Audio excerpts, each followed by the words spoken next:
జ్యోత్స్న మరియు పారిజాతం సుమిత్రని చంపాలని డిసైడ్ చేసుకుంటారు. ఇది ఎలాగో తెలుసుకోవాలనుకుంటే వెంటనే మన ఛానల్ని సబ్స్క్రైబ్ చేసుకోండి. డైలీ ఇలాంటి సీరియల్స్ మీకు ముందుగానే వస్తాయి ఫ్రెండ్స్. శ్రీధర్ స్వప్నాని హాల్లోకి పిలుస్తాడు.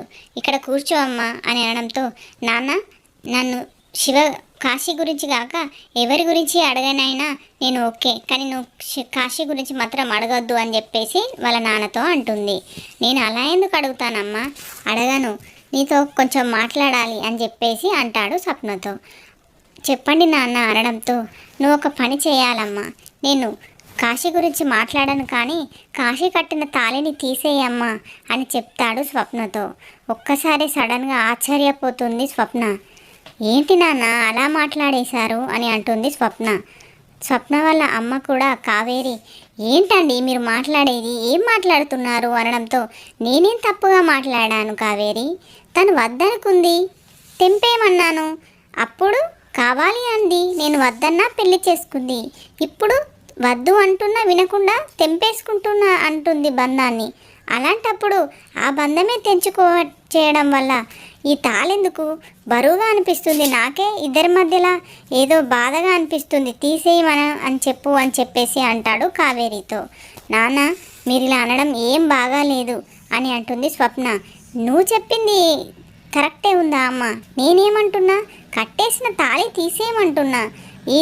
ఈ మధ్యలో సొసైటీలో రెండు మనసులను కలపడం కష్టంగా ఉంది, కానీ రెండు మనసులను విడదీయడం, విడాకులు ఇవ్వడం సొసైటీలో చాలా ఈజీగా ఉందమ్మా అని చెప్తాడు శ్రీధర్.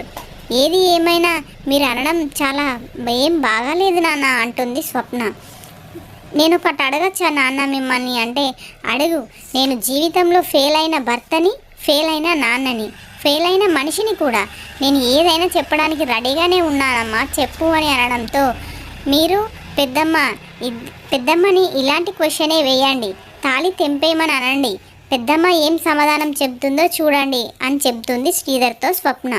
చూసారా అండి ఎలా చెప్పిందో, ఎలాంటి మాటలు అందో అనేసి కావేరి అంటుంది. ఇంట్లో నుండి రూమ్లోకి వెళ్ళిపోతుంది. హాల్లో నుండి స్వప్న ఆ మాట చెప్పి శ్రీధర్ అంటాడు, చూసావా అచ్చం వాళ్ళ పెద్దమ్మ పోలికలే వచ్చాయి అంటాడు శ్రీధర్ కావేరితో. లేకపోతే ఏంటండి, ఎలాగూ అక్క మీరు కలిసి ఉండరు, అదే సాగుగా చెప్తుంది స్వప్న. అయితే నేను వెళ్ళిపోతాను, మీరు అక్కయ్య ఇద్దరు కలవండి అని చెప్తుంది శ్రీధర్తో. ఏం మాట్లాడుతున్నావు కావేరి, నువ్వు వెళ్ళడం ఏంటి, ఎక్కడికి వెళ్తావు అంటే, ఎవ్వరూ కనిపించని చోటుకి వెళ్ళిపోతానండి అని చెబుతుంది కావేరి. నువ్వు వెళ్ళడం నాకు ఇష్టం లేదు, నువ్వు వెళ్ళడం అవసరం లేదు, నాకు కలుస్తుంది అని ఆలోచన కూడా లేదు, అలా వద్దు అని చెప్పేసి శ్రీధర్ నచ్చ చెప్తాడు కావేరికి.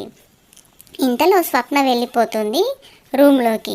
లేదండి అక్క నాకు ఎన్నో ఇచ్చింది, నేను తనకు ఈ మాత్రం ఇవ్వకపోతే అసలు అర్థమే ఉండదండి అని కావేరి శ్రీధర్కి నచ్చ చెప్పడానికి ప్రయత్నిస్తుంది. కానీ శ్రీధరు అసలు వెళ్ళిపోవద్దు, ఎటు వెళ్ళొద్దు అని చెప్తాడు శ్రీధర్ కావేరితో. ఇది ఇట్లా నడుస్తుండగా దీప మరియు కార్తిక్ ఇద్దరు బెడ్రూమ్లో మాట్లాడుకుంటుంటారు. చెప్పు బావా, ఏం చేద్దాం, ఏం చేయాలనుకుంటున్నావు అంటే, నన్ను అడుగుతున్నావేంటి దీప, నువ్వేం చేద్దాం అనుకుంటున్నావు అని అంటాడు కార్తిక్.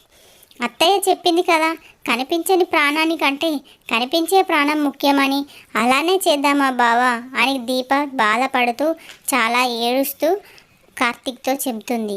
అదేంటి దీప అలా మాట్లాడుతున్నావు, నాకు శౌర్య ఎంత ప్రాణమో అలాగే లోపల పెరుగుతున్న బిడ్డ అంటే కూడా అంతే ప్రాణం, నన్ను ఇలాంటి క్వశ్చన్స్ వేస్తావేంటి, నేను ఎన్నో ఆశలు పెంచుకున్నా నిజమే, కానీ ఇప్పుడు పరిస్థితి ఇలా వచ్చింది, ఇలా వస్తుంది అని మనం అనుకోలేదు కదా, చెప్పు దీప నువ్వే చెప్పు అంటే, నేనేం చెప్పనండి అని ఇద్దరు సతమతమడుతున్నారు.